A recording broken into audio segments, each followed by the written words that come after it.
Кечээ интернет булактарына маалымат чыгып кетти. Мен муну айтып коюшум керек бул боюнча. Бул маалымат боюнча монтажбы же башкабы мага белгисиз. Бул тууралуу мен айтып коеюн деп чечтим. 2010-жылы Камчыбек Кадыршаевич Өмүрбек Черкешевичке белек катары туулган күнүнө ушул 4,5 литрдик вискини белек кылып берген туулган күнүнө.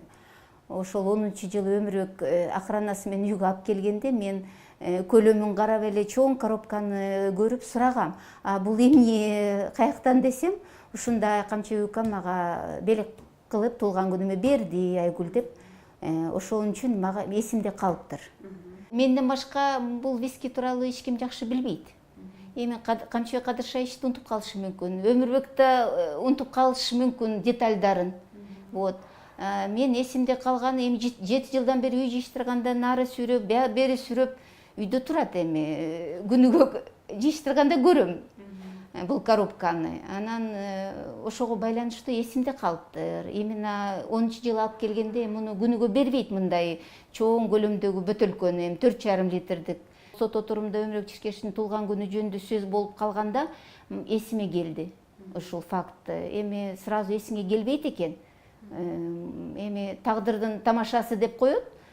Эми ушул виски сот отурумда эми вещественный доказательство болуп атат да. Камчыбек Кадыршаевич белгилүү саясатчы, анын көрсөтмөсү сотко абдан маанилүү. Ошон үчүн азыркы бийлик жокко чыгарганга аракет кылып жатышат деп ойлойм.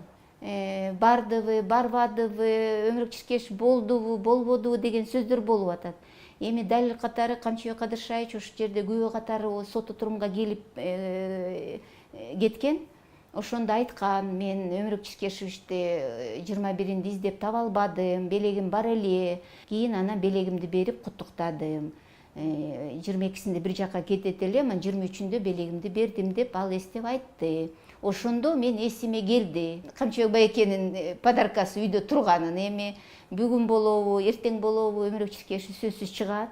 Эми мен ойлоймун, ошо Камчыбек экөөсүн досторун чакырып Өмүрбек эми отуруп бузуп ачат го деп ойлоймун, эми жакшылыкта.